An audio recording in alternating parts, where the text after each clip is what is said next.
usually takes a step back from the mic. You wouldn't believe it, but when I was younger, I was a quiet thing. I knew how to make a meal out of silence, but I've grown to refuse to swallow. Now, I have dangerous lips and a pretty smile that conceals my sharp tongue. I'm often told I have a big mouth. I talk too much, I'm loquacious, don't know how to shut my trap, I'm too loud, too much, they say. Girl, you got too much bark. We put dogs to sleep for not knowing how to hush. We make examples of those who will refuse to be broken. We learned early that being loud is a bad thing.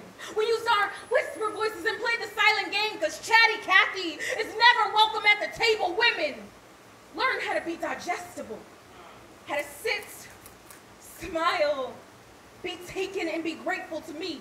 Silence can be painful. I refuse to quell myself for anyone else. Someone once told me I would never be married if I did not learn my place. To her I say, my megaphone of a throat has too much girth for a leash. Others will swear that an open mouth means invitation. Do not expect saucy when there's only growl and grit. Ain't no lullabies left in my throat when I sing. Best believe it's my soul crawling from the light. Do you know why the cage bird sings? Do you know why the cage bird sings?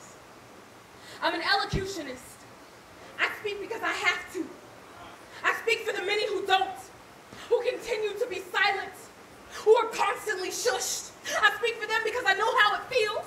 68% of sexual assaults go unreported, but I chose transcendence because nobody notices a bird without a song. I speak for myself. I've had to learn how to bite the hand that tries to cover my mouth, to spit out the poison. I'm sorry. I can't forget my tongue.